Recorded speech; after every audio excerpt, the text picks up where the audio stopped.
Bonsoir et bienvenue à toutes et à tous dans Intégral Foot. Comme d'habitude, jeudi 19h10, on revient à notre case horaire habituelle. Ce soir, à la présentation, comme d'habitude, avec vous, Béchir Ben Mefta, donc moi-même. Je serai avec Lloyd du Château. Bonsoir Salut Lloyd. Béchir, salut à tous. Mais avec Terry Lacmi. Bonsoir Terry. Salut Lloyd, salut Béchir, salut à tous. Et donc, j'aimerais aussi accueillir le nouveau, Clément Pernia. Bonsoir Clément, bienvenue à toi. Bonsoir à toutes, bonsoir à tous. Donc, faut que je me présente, c'est ça? Oui, voilà. Les gens ne me connaissent pas. Alors moi, c'est Clément. Voilà, j'intègre l'équipe ce soir et je suis très ravi de faire partie de votre équipe. Qu'est-ce que je fais dans la vie? Bah, je suis étudiant en journalisme et je suis fan du PSG. Je suis abonné au Parc. Je suis membre de plusieurs radios, dont Dynamique Radio, dont Ville Lumière maintenant. Je suis aussi rédacteur pour Paris Team. Donc pour ceux qui connaissent un peu le site, voilà. Et je fais partie de l'équipe maintenant, donc vous allez m'entendre avec toute l'équipe jeudi. Voilà, voilà. Ouais, Voilà, tous voilà. les jeudis. Mhm. Donc, faut dire, ce soir, on a un anti-Emery et un Ah, pro-Emery. Et un qui est moitié. l'anti? Voilà, petit teaser. Terry, t'es neutre, toi, non? Qui je vais démonter ce soir? Ça fait 35 ans. Donc, d'ailleurs, je vais. Je suis comme les chances du PSG. 60-40. D'accord. On va commencer déjà. Je vais te poser une première question, Clément, pour lancer le premier débat. Qu'as-tu pensé Ouais. de ce PSG Real déjà, toi en tant que supporter? En tant que supporter déçu par le résultat, évidemment, puisque le match a été bon de la part du PSG. Paris fait un bon match. Paris fait le match que l'on attendait. On attendait même moins du PSG, puisque puisque finalement, au vu des prestations du PSG à l'extérieur ces derniers mois, dont à Munich, dont à Lyon, même au Vélodrome à Marseille, c'était pas terrible, et on s'attendait d'une part à un match fébrile du PSG, et d'une part d'un gros pressing du Real. Finalement, le PSG, ils ont très bien démarré le match. Malgré le pressing du Real, ils ont vraiment pas paniqué. C'était vraiment ce que Emery a essayé d'insuffler à l'équipe. On a retrouvé des Kimpembe, des Lo Celso. Donc Lo Celso un peu tendre, mais des mecs qui n'avaient pas peur, en fait, qui n'étaient pas intimidés par l'événement. Et ça s'est senti. Et finalement, on a retrouvé un bon PSG qui. Alors, on peut pas être énervé après eux parce qu'ils ont fait le match. Ils ont fait le match qu'il fallait et finalement ils perdent, faut le dire, à l'expérience, à 5 minutes de déconcentration que le Real a parfaitement suggéré, puisque le Real est habitué à ces situations-là. Et finalement, voilà, Paris fait un bon match, Paris perd à l'expérience. Et voilà, on a du mal à leur en vouloir sur un tel match parce que finalement, au-delà du coaching qui peut être contestable et contesté sur la fin de match, au niveau des joueurs, bon, le match a été là et on attend désormais le match retour pour voir si le PSG est capable de faire cet exploit tant attendu. Oui. Je pense déjà on est tous d'accord pour dire que le résultat il reflète pas le match, parce que Paris a dominé dans le match. On aurait pu, à un moment ça pouvait tourner. On a eu 20 minutes en deuxième mi-temps où justement tout le monde pense qu'on va marquer ce deuxième but et mettre le Real à mal, et arriver là on ne le met pas, on pousse, mais on le met pas. On a retrouvé des défauts de la finition. On a eu quelques changements qui sont vraiment douteux. La sortie de Cavani nous a fait mal, parce que mine de rien, quand il sort, il y a 1-1, on se rend compte que il refaisait beaucoup de replis. Il nous a beaucoup aidé, et du coup on l'a un peu payé sur la fin, sur 5 minutes de déconcentration, comme a dit Clément.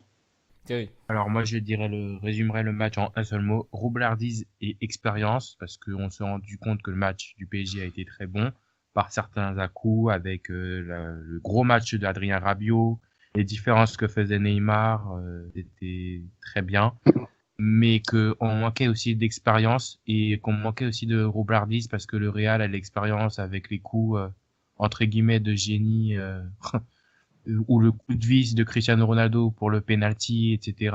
Tu te rends compte que c'est ça la différence entre le PSG et le double tenant du titre qui est le Real. Et je suis quand même optimiste sur les chances de qualification, parce qu'au parc on peut capable de démonter n'importe qui, n'importe comment. Le Barça en est témoin, mais je pense qu'il manque encore un petit quelque chose pour pouvoir gagner la LDC. Mais déjà se qualifier, ça aura déjà une belle page qui se crée pour le club. Donc, donc la question aujourd'hui qui se pose, c'est que je me dirige vers toi, Clément. Est-ce que Unai Emery est le coupable de cette défaite face à Madrid? À en croire les médias, c'est le cas. Donc pour toi, est-ce que c'est le coupable de cette défaite? Juste avant de répondre à la question, je vais revenir sur ce que Thierry a dit sur l'expérience. En fait, quand on regarde le 11 du PSG à Madrid, c'est très jeune, hein. Areola, ça reste jeune. Kimpembe, Marquinhos, c'est jeune. Lo Celso, c'est jeune. Rabiot, c'est jeune. Verratti, qui a 25 ans, finalement, il n'est pas très expérimenté. Mbappé, c'est jeune. 26. Voilà. Donc, au final, on se retrouve avec une équipe, hormis Daniel Alves et Berchiche, c'est pas jeune, mais Berchiche, c'est 0 match en Coupe Cavani. d'Europe. Voilà, Cavani. Donc, au final, on se retrouve avec une équipe hyper jeune et c'est somme toute assez logique qu'on perde, qu'on se fasse dominer en termes d'expérience par le Real Madrid, même si on aurait attendu mieux. Et pour répondre à la question, je pense pas que les médias aient mis le Unai Emery comme responsable de la défaite. Je pense que c'est surtout en France qu'on a eu tendance à dire ça. Moi, je suis pas trop d'accord. Enfin, vous le savez. Et, je suis très fier de ce qu'il a fait en termes de composition d'équipe de départ. Il a été courageux. En 3 ans, Laurent Blanc n'a jamais eu un tel courage. La moitié du courage que Unai Emery a eu, puisqu'il faisait toujours les mêmes changements. C'est-à-dire sortir Di Maria, puis Cavani, puis un milieu de terrain. Pendant 3 ans, c'était cet ordre-là, les changements. Là, il a fait ce que tout supporter du PSG attendait depuis la remontada l'an passé, c'est-à-dire foutre Kurzawa en tribune et mettre Thiago Silva sur le banc. Tout le monde l'attendait, il l'a fait. Moi, honnêtement, j'y croyais pas et il l'a fait. Alors, il a aussi tenté le Lo Celso en 6. Voilà, ça c'est un choix qui s'est révélé non payant, mais bon, il l'a travaillé. De toute façon, Emery, je pense que, soyons clairs, il sait que s'il sort contre Madrid, il dégage. Donc c'est quelqu'un qui va mourir avec ses idées et il ira jusqu'au bout. Et je pense qu'au retour, il ira également jusqu'au bout. Concernant les changements, oui, je suis pas d'accord avec ce qu'il a fait. Alors, je suis pas d'accord avec je suis pas d'accord avec ce que Lloyd a dit tout à l'heure concernant Cavani. Cavani, il n'était pas dans son match. Alors oui, il aurait pu faire une différence en fin de match, mais il n'était pas dans son match. On sentait que les centres, ça n'arrivait jamais sur Cavani, qu'il y avait pas d'entente entre Alves, les centres d'Alves, Neymar, etc. Je pense qu'il fallait le sortir. Honnêtement, je pense qu'il fallait le sortir, mais j'aurais pas fait rentrer Meunier, par contre.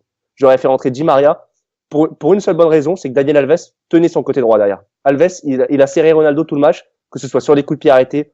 Et on a bien vu d'ailleurs, les 2 buts du Real en fin de match viennent du côté de Meunier, puisque Meunier n'a pas su faire ce qu'Alves a fait au préalable, c'est-à-dire tenir son côté droit. Et au final, voilà, c'est ce choix-là que je comprends pas. J'aurais aussi sorti Lo Celso plus tôt et fait rentrer Lassana Diarra ou quelqu'un de plus expérimenté pour tenir la baraque en fin de match. Alors oui, je suis pas d'accord avec ce choix-là, mais dire qu'Emery est le responsable de la défaite, c'est trop facile, puisque si Mbappé met son but ou si Alves tacle 2 secondes plus tôt sur le centre de Berchiche, au final, Emery passe du responsable de la défaite à l'artisan de la victoire. Donc c'est assez facile de taper sur Emery, surtout que pour le coup, il a été courageux sur ce match-là. Donc déjà, moi je dis pas que c'est la défaite, elle est due à Emery, mais je dis qu'il y participe. Parce que pour moi, on gagne avec un entraîneur, on perd avec l'entraîneur. Ah oui, évidemment, bien sûr. L'entraîneur, il a malgré tout fait des mauvais choix, comme justement sortir Cavani, même si Cavani, on peut me dire non, il a pas fait un bon match, il n'était pas alimenté. En défense, il équilibrait, parce que c'était l'un des seuls attaquants aujourd'hui dans le monde à faire autant de replis défensifs sur tous les matchs. Encore contre Madrid, il le faisait. On a sorti donc Cavani, on n'a pas eu d'apport offensif plus gros. Et quand on me dit qu'il a eu le courage de sortir Thiago Silva, d'accord, Thiago Silva c'est le capitaine, oui. Déjà, le courage, on sort son capitaine, on l'enlève le brassard le jour d'un match de Ligue des Champions, je trouve ça moyen. Mais bon, ça après, ça se discute, c'est d'autres choix. Mais Thiago Silva, c'est un peu la victime facile. Parce que enlever Mbappé, est-ce qu'il l'a fait? Non. Alors que Mbappé, depuis des matchs et des matchs, tout le monde est d'accord pour dire qu'il est moyen, voire mauvais. Mbappé, on ne peut pas parce qu'il a un gros transfert, une grosse image. Du coup, on n'y touche pas. Mettre Lo Celso, il pouvait mettre qui d'autre? Diarra, il a 2 matchs depuis qu'il est arrivé à Paris. Donc Lo Celso, c'était juste une question de logique. Même si du moment où il n'y a pas Mota, on sait que le 6, c'est le bordel. Après, justement, on a continué dans ça, même dans le match, il a enlevé donc Cavani pour mettre Meunier parce que il veut pas faire rentrer Di Maria tout de suite, il ne le fait pas rentrer dans le match. Il attend énormément de temps avant de faire le deuxième changement où il fait sortir Lo Celso qui a déjà un carton jaune, qui fait un match où on le voit qu'il est dépassé, il est même cuit dans certains moments. Donc on est déjà dans des équilibres avec Meunier et Alves, et en plus il fait sortir Lo Celso, il met Draxler. Donc effectivement, pour moi, il y a eu des mauvais choix d'Emery. Et donc, Thierry, t'as rien à rajouter sur est-ce que Emery est le fautif? Non, moi je fais partie des gens comme je dirais qu'il est coupable, oui, mais il n'est pas le seul et je trouve que quand même ces changements ont été super tardifs, comme a dit Lloyd, ces changements de faire rentrer Meunier à la place de Cavani, alors que Cavani via sa présence de jeu au but, de son jeu de corps, il posait beaucoup de problèmes à Sergio Ramos et à Varane, qui pouvaient libérer les espaces pour Neymar et Mbappé, même si Mbappé est très moyen en ce moment. Je pense que si Mbappé était dans la forme optimale comme il était contre Caen avant son choc, je veux dire contre Lyon, je pense que ça aurait été un tout tout autre match. Et je pense qu'on aurait pu voir Paris ramener un peu plus de buts que le seul but qu'il a marqué à Bernabéu, quoi. Concernant Thiago Silva, je suis pas du tout d'accord avec ce que tu as dit, puisque s'il avait sorti Thiago Silva une semaine avant, admettons, voire un mois avant, qu'est-ce qu'on aurait dit pendant un mois? Ça aurait été polémique sur polémique, ça aurait déstabilisé le groupe. Là, il s'est dit, je vais le faire le jour du match, comme ça, les prises de tête n'ont pas le temps d'avoir lieu, les unes de journaux non plus, etc. Finalement, il a fait un choix tranché. Il l'a dit dans les yeux à Thiago Silva. Et non, franchement, c'est assez courageux. Concernant Mbappé, c'est difficile aussi, parce que Mbappé, finalement, quand on regarde le match à Munich, c'est le seul qui répond présent. Ils se sont tous ramassés. Ils se sont tous ramassés à Munich. Et finalement, à Munich, c'est le seul qui crée des occasions. Pareil, sur le but, c'est lui qui est à l'origine. Il fait pas un grand match, Mbappé, il loupe des occasions, mais ce qu'on attend de lui, c'est des éclairs de génie. Et finalement, on est obligé de miser en quelque sorte là-dessus. On peut pas se sacrifier. Alors oui, il aurait pu mettre Di Maria. Il aurait pu mettre Di Maria à la place de Lo Celso en faisant reculer Rabiot en sentinelle. Peut-être que c'était la solution pour mettre Di Maria. Mais sinon, au-delà de ça, moi, je suis assez. Regardez Berchiche par exemple, on n'en parle pas puisque ça a été un excellent choix. Il a fait un bon match honnêtement. Il s'est pas foiré. Et, non, oui, tu as raison sur le fait qu'on gagne à 12 avec l'entraîneur et on perd à 12. Mais de là à dire qu'il est coupable et qu'il est le coupable, non, c'est pas vrai. Après, juste pour revenir sur Dani Alves, parce que Dani Alves, effectivement, il n'a pas fait les fautes que Meunier a fait, mais il avait Mbappé qui revenait dans le match. Est-ce que Dani Alves il a fait des replis défensifs à partir du moment où il était devant? Pas beaucoup. Et c'est d'ailleurs même sur les buts, on le voit encore plus, parce que sur le centre de Marcelo, il est pas là, et d'Asensio, il est pas là, et sur le deuxième, il est pas là, il est pas au repli défensif dès le début. Ce que faisait Mbappé au début, ce qui a beaucoup aidé aussi Alves. Mais l'expérience de Dani Alves faisait qu'il faisait la faute au bon moment, qu'il faisait le contre au bon moment, la main, la provocation, machin. Ce qu'il a fait pendant tout le match d'ailleurs, même la simulation au bon moment. Et Meunier, c'est vrai qu'il est rentré un peu timide dans ce match et il s'est fait avoir 2 fois, quoi. Alors oui, sur le repli, peut-être que c'est vrai. Encore que est-ce que Alves revenait beaucoup moins que Mbappé pendant le match? J'en suis pas convaincu honnêtement. Mbappé, Cavani, parce qu'il y a Cavani aussi qui est venu pas mal Cavani, évidemment. Cavani, évidemment. C'est un choix, c'est les choix. Je pense que ça a été travaillé à l'entraînement. Je pense que Meunier Alves, ça travaille depuis pas mal de temps. Oui, on peut, a posteriori, on peut toujours réagir, mais si Mbappé met son but à la fin, si Alves, au final, le débat est tout autre. Donc c'est compliqué. Enfin, on pourrait réagir sur d'autres sujets, mais là-dessus, c'est vrai que finalement, c'est le résultat qui guide l'analyse et c'est assez dommage, quoi. Et toi, tu défends donc tout le bilan d'Emery ou c'est juste pour cette saison? Non, évidemment, non, je défends pas tout le bilan d'Emery. On sait qu'Emery a une influence limitée sur le groupe. D'ailleurs, voilà, l'exemple parfait, c'est Daniel Alves. Daniel Alves joue quasiment tous les matchs. C'est peut-être, moi, si j'ai un reproche à faire à Emery, c'est la gestion de l'arrière droit où certes, Alves est supérieur à Meunier. Alors en France, on nous survend Meunier. Alors oui, j'adore Meunier, il est très bon, mais on nous le survend comme étant plus fort qu'Alves. Je pense qu'il faut savoir rester objectif et comparer objectivement les deux. Alors j'adore Meunier encore une fois et c'est vrai que je pense que Alves a une grosse emprise sur Emery, une grosse emprise sur le vestiaire et Emery a du mal à gérer Alves, je pense. On l'a encore vu ce week-end contre Strasbourg. Hein. Alves, il est difficilement gérable. Il a failli prendre carton rouge d'ailleurs. Et oui, donc pour revenir au bilan d'Emery, voilà, il a une emprise limitée sur le groupe. Plusieurs fois ça s'est senti et ça a été contestable. Mais sur le match de Madrid, non, je peux pas le critiquer sur ce match vraiment, puisque pour le coup son emprise, il l'a pris.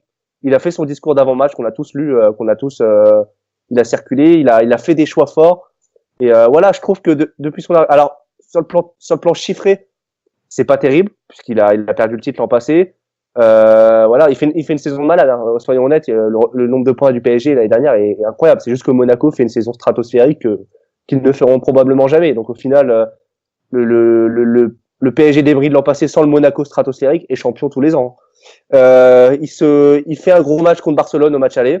Il fait un gros match en finale de Coupe de la Ligue.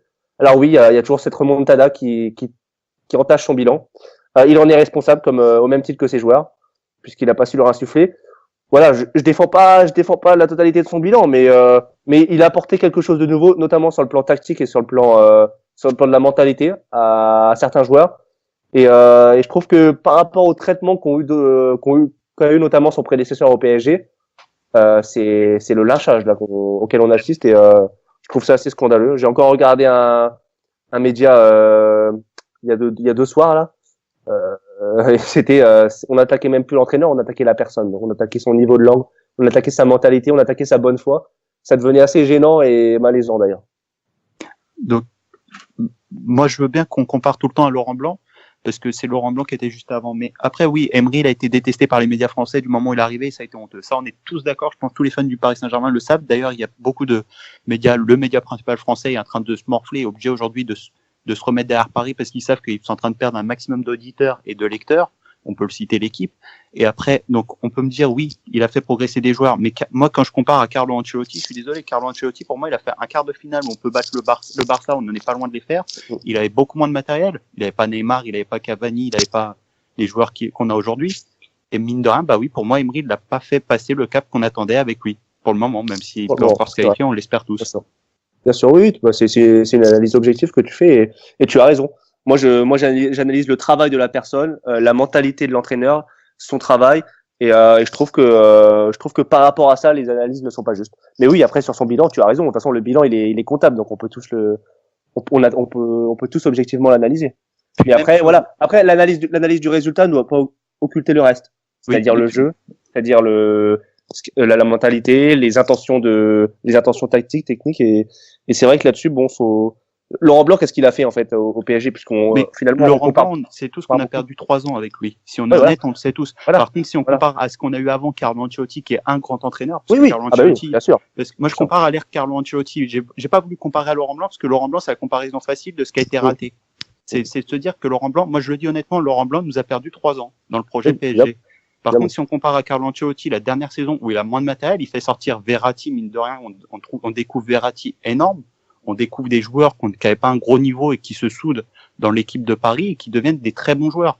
Et on a failli battre le Barça. Comme je dis, on n'était pas à perdre 3-1 contre le Barça. On a perdu dans les dernières minutes avec une entrée en jeu de Messi où il est stratosphérique. Et là, c'est pas comme si on avait eu un Ronaldo stratosphérique qui nous met une misère au match aller. On a encore un Ronaldo moyen, un match moyen du Real qu'on ne doit pas perdre. Mais on le perd avec Carlo Ancelotti, avec un grand entraîneur, parce que le PSG aujourd'hui est devenu une grande équipe. Personnellement, je pense que le PSG a les joueurs pour gagner avec des champions et doit la gagner. Peut-être pas cette année, ils la gagneront pas, mais l'année prochaine ou dans les prochaines années, sans changer de joueur, ils peuvent gagner avec des champions. Et on n'a pas la culture de la gagne avec Emery. Excuse-moi de te couper, Lloyd, tu parles d'une grande équipe, etc. Est-ce que Emery a aussi grandi avec ce PSG? Est-ce que c'est un grand entraîneur pour vous aujourd'hui, Emery? Est-ce qu'il est de la taille d'un Guardiola ou d'un Mourinho? Non, il n'est pas de la taille d'un Guardiola ou d'un Mourinho. Ça dépend dans quelle échelle tu dis grand entraîneur. Si c'est grand entraîneur par rapport aux entraîneurs français qu'on a aujourd'hui, oui, il est largement au-dessus. Si tu parles grand entraîneur par rapport à Ancelotti, Guardiola et je sais pas et Conte, voilà, des entraîneurs comme ça, non, évidemment. Et il lui faudra des performances en Champions League, parce qu'il les a en Coupe d'Europe, mais pas en Champions League. Tu parlais d'Ancelotti, j'ai jamais comparé. Tu l'auras noté d'ailleurs. Emery et Ancelotti. Ancelotti, oui. Il a bien plus prouvé que Emery. Et c'est vrai que c'est difficile d'analyser le bilan d'Ancelotti, puisque au-delà de sa belle prestation face au Barça, il est resté très peu de temps au PSG. Donc j'ai envie de te dire que tu as raison, mais moi j'aimerais bien le revoir au PSG justement, Ancelotti, pour voir qu'est-ce qu'il ferait à la place de Unai Emery. Du coup, oui, aussi on peut prendre là aussi on le met dans la cour des grands entraîneurs, mais dans la cour des entraîneurs qui sont encore jeunes. Parce que Guardiola, Ancelotti, Mourinho, ça fait déjà un grand nombre d'années qu'ils entraînent des grands clubs avec des gros budgets. Parce qu'aujourd'hui, le foot, c'est avant tout ça. On a des grandes équipes qui sont gérées par des grands entraîneurs qui sont restés. Guardiola a commencé au Barça, il avait déjà les joueurs. Mais sinon, Mourinho, il a eu toujours des grands joueurs. Lui, quand il était à Séville, on peut pas dire qu'il avait des grands joueurs. Il a fait sortir des joueurs, il en a fait progresser beaucoup. Mais c'est pas, pour le moment, il est pas dans la cour des très grands entraîneurs, des entraîneurs qui ont gagné la Champions League, tout simplement. Et avec des joueurs bons, pas excellents, il a gagné 3 Coupes d'Europe. Et c'est vrai que moi, ce qui fait que j'ai aussi tendance à défendre Emery, c'est la manière dont il est considéré en Espagne. Regardez comment il est considéré en Espagne. Juste, regardez ce que Jordi Alba, ce que David Villa, ce que David Silva, ce que Ancelotti, ce que Laurent Blanc même dit, ce que Xavi disent d'Unai Emery. Et là, vous verrez qu'il y a un décalage entre ce que nous on dit en France de lui et ce que en Espagne disent. Donc, à moins que ces gens-là soient des pipes. En l'occurrence, je ne le pense pas, puisqu'ils ont gagné c'est des personnes qui ont gagné des Coupes du Monde et des Ligues des Champions, quand même. Voilà, moi, j'ai peur que qu'en lâchant comme ça Unai Emery, pardon, déjà on le perd. Bon, ça, ce sera pas de notre faute, ce sera en partie de la faute du football français, mais ce sera un choix des dirigeants. Mais surtout que de 1, cet entraîneur explose ailleurs, et là on s'en mordra les doigts. Et de 2, qu'est-ce qu'on va récupérer après?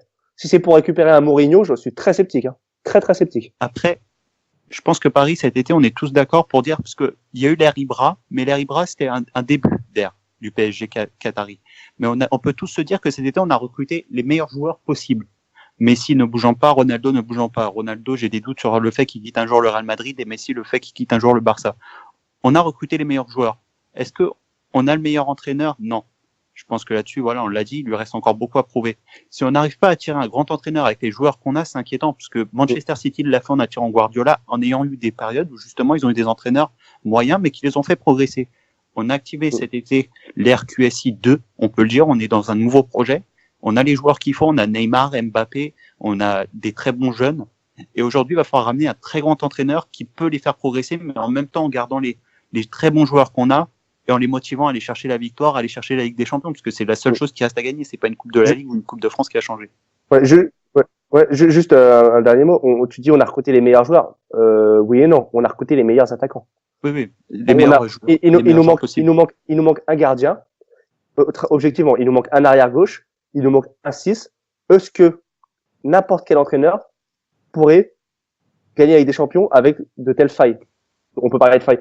Est-ce que là, on va voir qui va gagner avec des champions et on verra si l'équipe a de telles failles, des failles similaires au Paris Saint-Germain. J'en suis pas sûr. Après, on peut prendre par exemple, je vais prendre l'exemple de Dortmund qui a été en finale avec, donc, sous l'ère Lewandowski, Hummels, mais qui est encore des jeunes à cette période-là, qui avait pas encore autant prouvé. Parce qu'on me dit le gardien, il est mauvais, mais moi, j'ai vu Areola faire un bon match contre le Real, j'ai vu Areola faire un beau match contre le Bayern. Donc, l'arrière gauche, effectivement, on est tous d'accord pour dire que c'est un problème, mais je pense qu'on l'a résolu en mettant Berchiche, c'est pas un mauvais joueur. On n'a pas des mauvais sur nos lignes. Même le 6, on me dit Mota il est rincé, mais Mota contre le Bayern, il nous fait un match énorme. On en a parlé donc la semaine dernière avec Jonathan. On était tous d'accord pour dire que Mota contre le Bayern avait régalé. Et c'est des joueurs qui vont nous manquer. Effectivement, on n'a pas pu recruter ce 6. On savait, il voulait Fabinho, ça s'est pas fait. On sait pourquoi aujourd'hui, mais on sait que ça va arriver. Mais me dire qu'aujourd'hui on n'a pas les joueurs pour aller passer le palier même des quarts, des demi-finales de Ligue des Champions, je ne comprends pas. Parce qu'il y a eu des équipes qui l'ont fait avec des joueurs bien moins forts, bien moins intéressants aujourd'hui. On peut prendre l'exemple de l'Atlético Madrid où eux, c'est vraiment sur le mental qu'ils y vont.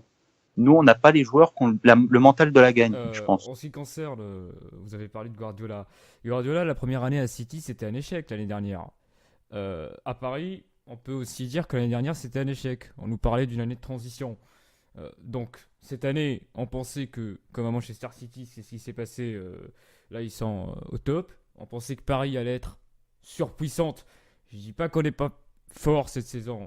En Ligue 1, on est les premiers, etc. Mais on attendait mieux, on attendait plus d'Emery. C'est pour ça que moi, en tant que supporter, je suis un peu déçu. Franchement. Tu attendais quoi de mieux que cette saison, par exemple?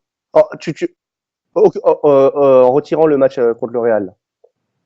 Qu'est-ce qu'on peut mieux faire cette saison? Alors, déjà, cette saison, qu'est-ce qu'on peut mieux faire? Je pense que l'échec du Classico pour un supporter lambda, c'est voilà. Oui. Le supporter lambda. Après, il s'en fout des matchs de Ligue. Enfin, c'est pas qu'il s'en fout des matchs de Ligue des Champions, mais pour lui, le Classico, c'est un match sacré. C'est sacré. Tu dois le jouer à mort, tu dois le gagner. C'est le match le plus important de l'année. Donc là, mais oui. Tu rates. Ça, c'est une faille, mais c'est une faille. Mais le Classico, de toute façon, Marseille, ça fait 8 ans qu'on les enfume. Donc au final, je pense que les attentes sont plutôt en Ligue des Champions. Même pas forcément, il y a eu quand même des grosses défaites. Il y a eu la défaite contre Lyon. On a même à l'aller où on fait un match quand même assez moyen contre Lyon, parce que si on prend que la première période, la première partie de saison, on a fait des matchs qui sont assez douteux. Même si on met des 7-0, des 8-0, effectivement, sur ça, il n'y a pas de doute. Quand Neymar se met en route, que Mbappé se met en route, que tout joue bien devant, même si derrière on mettait encore des offensifs, on marquerait encore plus. Par contre, c'est peut-être là que je vous rejoins sur les failles d'Emery, c'est sur la capacité à insuffler un esprit à ses joueurs à l'extérieur. C'est vrai que là, c'est une limite, on est d'accord. Et pour être allé au match du Bayern, personnellement, quand je suis dans les tribunes du Bayern, et que ce soit les supporters, mais même certains joueurs, on a cet esprit où du moment où on est mené assez rapidement, l'équipe est perdue. L'équipe a peur, puisqu'il faut le dire, elle a peur contre le Bayern. J'y étais aussi à l'Allianz Arena et je pense que le Bayern, en appuyant un peu, ils nous en mettaient 5. Ils prenaient la première place.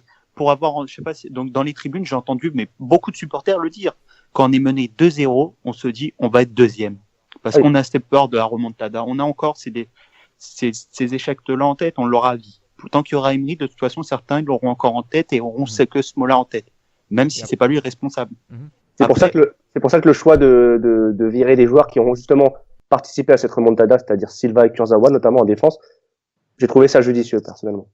Mais après, il n'y a pas que, parce que remontada, effectivement, mais beaucoup accusent Thiago Silva pour la défaite, donc avec le Brésil, il n'était pas là. On oublie ce qu'il a fait contre Chelsea, parce que moi, c'est ce que j'ai, Thiago Silva, effectivement, il a beaucoup apporté au PSG dans des victoires importantes. C'est lui qui nous fait battre Chelsea, avec une tête qui est magnifique, où il met un but magnifique, et il a porté le PSG. C'est l'un des meilleurs joueurs dans les grands matchs de Ligue des Champions, les matchs référence aujourd'hui du PSG, il est là. Ah, mais on n'est pas là pour faire le procès de Thiago Silva. Moi, j'aime beaucoup Thiago Silva. C'est notre capitaine, mais justement, Thiago Silva, c'est l'un des, objectivement, en termes de qualité footballistique, c'est l'un des 5 meilleurs défenseurs centraux du monde. Ce qu'on lui reproche, c'est son capitanat non assumé. Déjà, est-ce qu'il a une légitimité dans le vestiaire? Est-ce qu'il, quand l'équipe va mal, est-ce qu'il insuffle un discours qui permet d'inverser la tendance? Non. Thiago Silva, on constate que quand ça va pas, il coule avec le bateau, en fait. Et aujourd'hui, tous les médias sont d'accord pour dire que Thiago Silva a pris la parole à la fin du match contre le Real et il a dit on va y aller, c'est pas fini. Tout le monde est d'accord. Donc quand on dit il a pas l'esprit de sermonner les joueurs, pourquoi à ce moment-là, alors on est tous d'accord pour dire qu'il s'est grillé, et on dit à ce moment-là que il a pris la parole et demandé quand même à ce que certains joueurs restent. Mais attends, c'est peut-être aussi calculé de la part de Unai Emery. Je pense, sans certitude, je pense qu'Unai Emery mettra Thiago Silva au match retour. Je pense que c'est calculé. C'est aussi une façon de le piquer au vif. Le piquer au vif et de lui dire, tu vois, personne n'est intouchable dans cette équipe. Certainement pas le capitaine. Et je pense que là, il a, voilà, c'était sa stratégie. Il est fort possible que Thiago Silva reprenne le brassard au match retour et justement ait envie de faire un match énorme et pourquoi pas être décisif sur coup de pied arrêté. Moi, là, je suis pas d'accord avec toi, Clément, c'est quand on dit que personne n'est intouchable. Personnellement, je le vois pas sortir Alves, on l'a vu. On le voit pas sortir Neymar, ça tout le monde est d'accord, même si Neymar, de toute façon, il n'y a pas de raison de le sortir. Mbappé, il ne le sortira pas. Il sort des cibles qui sont quand même pas aimées par le public. Neymar et Alves, oui. Neymar et Alves, oui. Mbappé. Même Mbappé, Verratti n'est pas sorti. Verratti, quand il veut jouer, il joue. Je suis pas d'accord. Moi, je pense que Mbappé est jeune. Unai Emery, malgré le poids de son transfert, etc., je pense pas que Unai Emery aurait de scrupules à le sortir. Alves et Neymar, je suis assez d'accord. Même Verratti, on peut mettre, il y a d'autres joueurs qui sont dans la logique d'Emery, dans la logique du PSG, intouchables. Ceux qui sont aimés par le public ne sortent pas. C'est même un peu ce qu'on peut dire. Parce que sortir Thiago Silva, c'est faire plaisir aux fans parisiens. Les fans parisiens, ils ont dans la tête la remontada, où on met tout sur Thiago Silva, qui est la victime idéale, parce qu'on dit, ouais, il a fait baisser le bloc bas, mais ce soir-là, tous les joueurs étaient mauvais. Parce que si on faut en sortir un de bon, il y en a qu'un seul et c'est Cavani. Mais là, tu me dis que Emery fait ses choix en fonction des goûts du public. Non, je dis que quand il sort Thiago Silva, c'est facile parce qu'il y a le public derrière. On dit que sur une équipe de foot, les joueurs sont responsables et le coach a une responsabilité. Je pense que le capitaine aussi est le premier responsable des conneries de ses joueurs sur le terrain. Voilà. Donc, c'est lui qui doit assumer la responsabilité de l'échec de toute l'équipe. C'est lui qui n'a pas su... Et même footballistiquement, intrinsèquement parlé, Thiago Silva, sur le terrain, il joue bas. Il est très bas, en fait. C'est aussi ce que Emery a voulu faire en mettant Kimpembe. Silva, il fait pas remonter son bloc en défense. Moi, je le vois parce que je vais au Parc des Princes tous les samedis et tous les dimanches. Et il insuffle pas une énergie à l'équipe quand on a le ballon. Il dit pas, allez, on accélère, ce que Ramos peut faire, par exemple. Il est tout le temps dans la temporisation, en train de temporiser. Il est tout le temps en train d'essayer de garder le bloc bas. Or, Kimpembe, lui, est plus sur l'offensif, plus sur la relance. Et je pense que ça agace aussi. C'est pas du tout, c'est vraiment, moi, je pense que honnêtement, je pense que c'est un vrai choix tactique que Emery a fait, un choix moral pour marquer le coup. Je pense que ça fait quelque temps qu'il a envie de le faire. D'ailleurs, on sait qu'entre Emery et Thiago Silva, c'est pas l'amour fou. Et là, il s'est dit, bon, c'est l'occasion. Et tactiquement, je pense que Thiago Silva aussi, ses qualités footballistiques lui sont reprochées. Terry. On t'oublie pas, Terry. Vas-y. Alors, je voulais dire que moi, la sortie de Thiago Silva, c'était un bon petit coup de pressing, un petit coup de pression, comme on dit dans le jargon, pour pouvoir lui mettre un peu de pression sur l'aspect moral et pour lui dire que personne n'est intouchable. Je suis assez d'accord là-dessus. Mais le faire à ce moment précis de la compétition, à ce jour particulier, je pense pas que c'était la meilleure chose à faire. Même si c'est vrai que ça peut piquer dans le bon sens, mais j'ai peur que ça l'enfonce encore plus quand on connaît la sensibilité de Thiago Silva. Quand je vois que Marquinhos fait partie des intouchables aussi, je ne vois jamais sortir Marquinhos. C'est plutôt Kipembe Kipembe et Thiago Silva qui s'alternent entre les deux, mais jamais tu le vois sortir Marquinhos. Je pense que dans les intouchables, Neymar fait partie aussi des sénateurs aussi que l'on dit qu'on peut pas sortir. Enfin, c'est logique que Exactement. Neymar. Bref, ouais, continue. Oui, j'ai pas dit le contraire. Je dis pas que c'est pas normal, mais je dis juste que quand on s'attaque à quelqu'un, il faut s'attaquer aussi au plus profond aussi, qu'il faut peut-être aussi secouer d'autres personnes que Thiago Silva. Et je pense qu'il n'est pas le seul, c'était pas la seule personne à pouvoir sortir d'équipe. D'accord. Marquinhos capitaine, vous en pensez quoi Est-ce que c'était un bon choix? Est-ce que Oui, moi, je pense que c'est un bon choix. Je pense que ils sont deux, trois à pouvoir être capitaine dans cette équipe. Ils sont trois, je pense. Il y a, Kurzawa, non, il y a Marquinhos, il y a Cavani, et vous allez sûrement pas être d'accord avec moi, mais je pense qu'il y a Neymar aussi. Et moi, Voilà. je pense que Je pense qu'il y a Neymar pour une seule et bonne raison, c'est qu'il a la légitimité, pardon. Même s'il est arrivé il y a 6 mois, il est capitaine du Brésil, il a déjà gagné la Ligue des Champions, il a déjà gagné les Jeux Olympiques.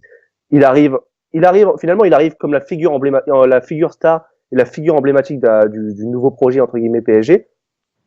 La logique serait de lui donner le brassard. Soyons clairs. Mais après, moi, je ne le ferai pas. Moi, je pense que Marquinhos, a l'ancienneté, a le caractère, a le talent pour être capitaine dans cette équipe. Et Cavani aussi, parce que Cavani, il a la niaque, il a la grinta, il incarne parfaitement l'esprit PSG, l'esprit des supporters, l'esprit grinta qui nous manque. Et voilà, mais après, Cavani aurait-il la légitimité dans le vestiaire, aurait-il les affinités, etc. J'en doute aussi. Moi- Donc voilà, Marquinhos, c'est un bon compromis, je pense. Moi, je pense que cet été, on a vu un joueur italien au Paris Saint-Germain, Marco Verratti, nous faire un été où il a voulu partir, où il a demandé des joueurs. Et je pense que c'était la saison pour lancer Verratti capitaine. Il a l'amour du public, mais en même temps, il a tout le temps le coup de foudre à mettre la pression à l'arbitre, mettre la colère sur les joueurs quand ça va pas et à ne jamais se cacher. Tu parles beaucoup de l'amour du public avec Verratti. C'était vraiment le cas l'an passé. Depuis son transfert raté, c'est son coup de pute entre guillemets de cet été. Je le sens beaucoup moins au Parc des Princes, l'amour du public. Oui, ça, Il y a beaucoup de joueurs qui ont un amour du public supérieur à Verratti. Oui, ça, je pense qu'on est tous d'accord pour dire que le coup de cet été n'est pas passé auprès de tous les supporters. Mais je pense que Verratti capitaine, ça aurait été un peu logique de le dire maintenant, t'as ouvert ta bouche, tu nous as fait chier. Tu as la pression, tu voulais un grand projet, t'as tous les joueurs. Maintenant, t'as tout. On veut plus t'entendre, c'est toi le patron. Et voilà. Parce que Verratti, il a la légitimité auprès des joueurs. Il a Thiago Silva en ami, mais il a aussi autant les Brésiliens qu'autant les autres, les Argentins, il a tout le monde en ami. Mais je pense qu'il était contesté à un certain moment sur le terrain pour ses performances, notamment dans les grands matchs, pour son hygiène de vie aussi. Et Emery, je pense que voilà, ouais, c'était compliqué de mettre Verratti capitaine. Oui, c'est compliqué, mais aujourd'hui, Marquinhos capitaine, on se rend compte que en fait, on a tout le temps, c'est la charnière défensive qui a été capitaine, hors Ibra.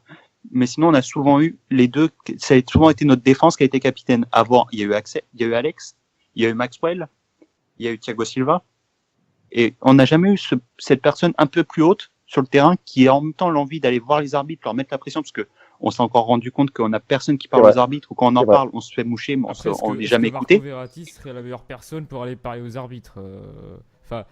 Je pense que Verratti capitaine. Plus j'y pense, plus je me dis que c'est une connerie.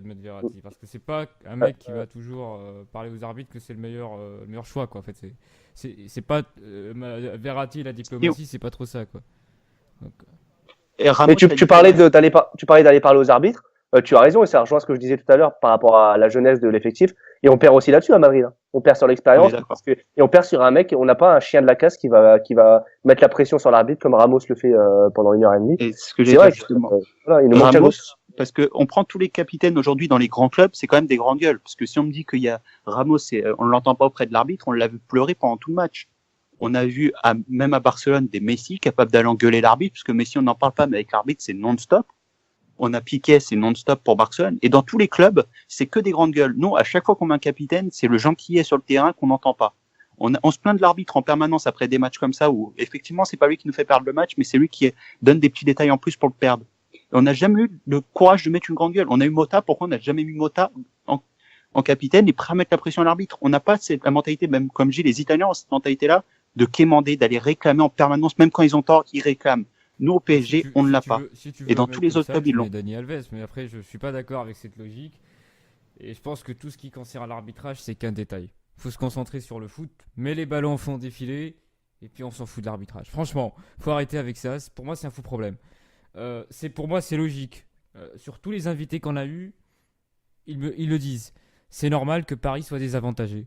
Parce que Paris, faut le dire, au niveau du haut niveau de la nouvelle version de la Ligue des Champions est arrivé qu'il y a quelques années, que depuis l'ère Qatari. Et c'est normal qu'on soit moins avantagé que face aux gros clubs. C'est comme en Ligue 1, on est plus avantagé face aux petits. Vous voyez? Donc, pour moi, c'est logique. C'est logique, mais c'est à nous d'inverser la tendance. Parce que là, ça fait 2 ans qu'on se fait avoir et il faut oui, c'est logique. C'est logique de se faire avoir. Mais les ballons font défiler après, voilà, tout simplement. Pour moi, il faut arrêter ça. Même si j'ai bien aimé le fait que Nasser monte en créneau, qu'ils mettent la pression, comme le font tous les clubs aujourd'hui. Mais on l'a vu, il l'a fait avant le match aller, soi-disant, où on a essayé de contester certains noms qui sont sortis, etc. On a vu le résultat, rien n'a changé. Il y a eu des fautes d'arbitrage. Donc, ça ne change à rien du tout de contester, etc. Bon, on a parlé de l'expérience. Est-ce que pour vous, en tout cas au match retour, vous préférez un Mota ou un Diarra au milieu de terrain? Ouh là là. Alors, peut-être que ce sera aucun des deux d'ailleurs.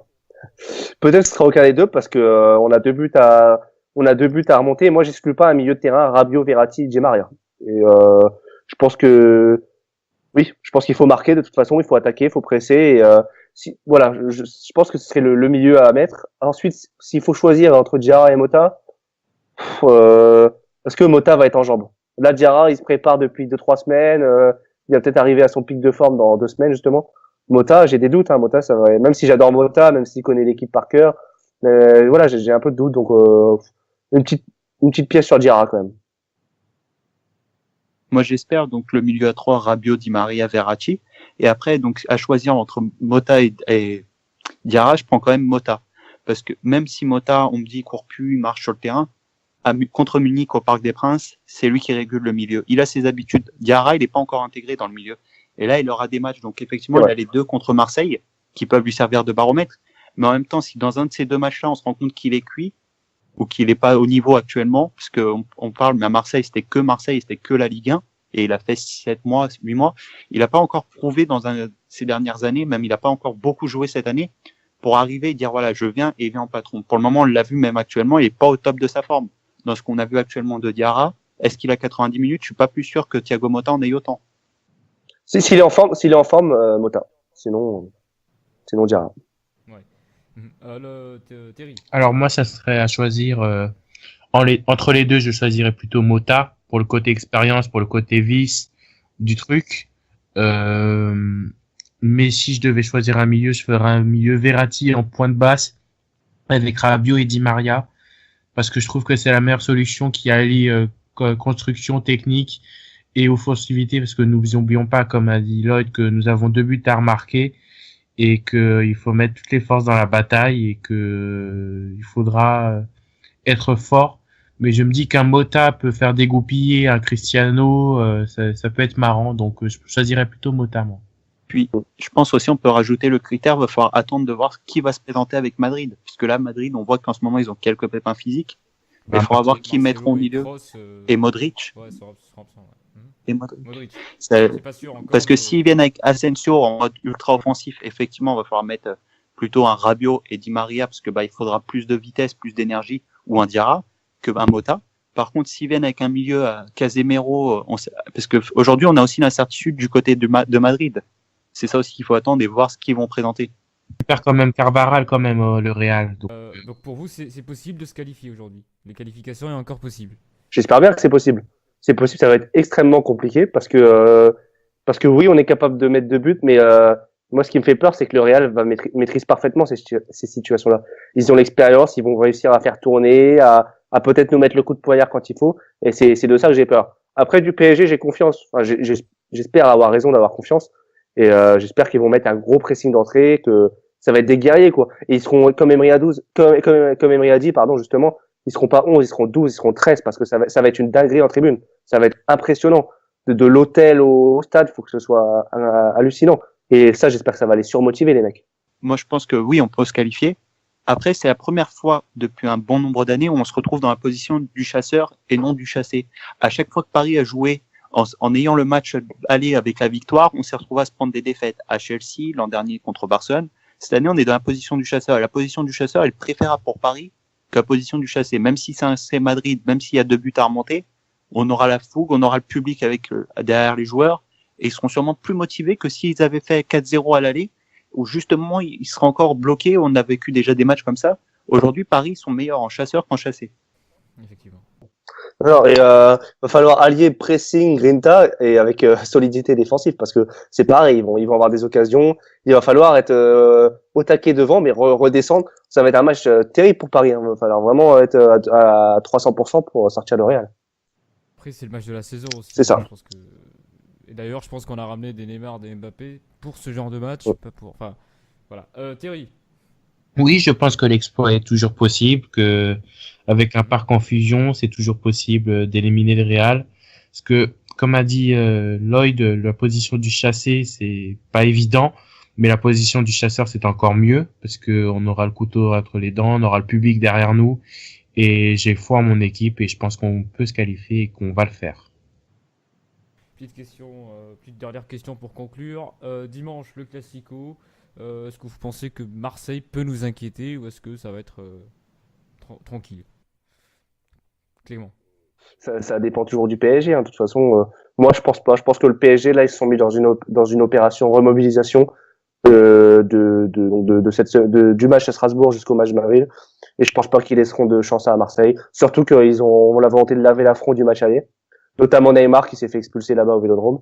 Et je pense que je compte sur eux pour être sérieux, pour être énervé même, pour être motivé et pour sortir le gros match dimanche soir. Lloyd. Bah, hormis à mettre l'équipe de YouFlick, je vois pas trop comment Marseille peut venir gagner au Parc des Princes. On est sur 8 années sans défaite contre Marseille. Et même, je pense que Paris doit préparer justement le match de Madrid en gagnant tous les matchs avant et en gagnant justement les 2 classicos, en faisant monter ce public avec les victoires dans le classico et en arrivant ultra motivé, en ayant gagné justement les deux fois où on va affronter Marseille et en l'ayant avec la manière. Parce que là, aujourd'hui, Paris doit gagner avec la manière contre Marseille, faire taire tous les supporters marseillais et faire taire aussi les joueurs marseillais qui aujourd'hui se voient trop beaux. Oui, moi je pense qu'ils peuvent inquiéter, c'est un bien grand mot, mais mettre en difficulté Paris, oui, avec la présence physique d'un Zambo Anguissa, etc. Parce que Paris n'est jamais à l'aise quand il joue contre des grands molosses comme Toulouse ou des gens qui culminent à 1m90, des équipes assez physiques, assez toniques, ils ont du mal. Mais je ne les vois pas inquiéter outre mesure. Je pense que Paris doit d'abord se rassurer pour avant le Real, en battant le Real, et je pense qu'ils vont le faire. Donc vous pronostic, on va prendre... prenez des risques, allez-y. Clément, vas-y. Pronostic 4-0. Lloyd. Moi, j'aurais dit 5-0 comme il y a justement le dernier match avec Emery au Vélodrome. Thierry. 3-1. D'accord. Ah mais non, faut pas prendre de but. Enfin, on l'espère. Même, je pense qu'un but de Thauvin dans la forme comme il est là, tout ce qui se transforme en or. Je vois le but. Ouais, mais il a jamais marqué contre les gros. Ouais, mais bon, on sait jamais. Il a réussi à marquer de la tête contre Bordeaux, quoi. Thierry, quels sont les points, d'après ce que je vois, t'es au taquet au niveau de Marseille, quels sont les points forts de cette équipe de l'OM? Les points forts de leur équipe, ça se résume en 2 mots pour moi. Ça se résume en Luis Gustavo, qui est le régulateur de cette équipe.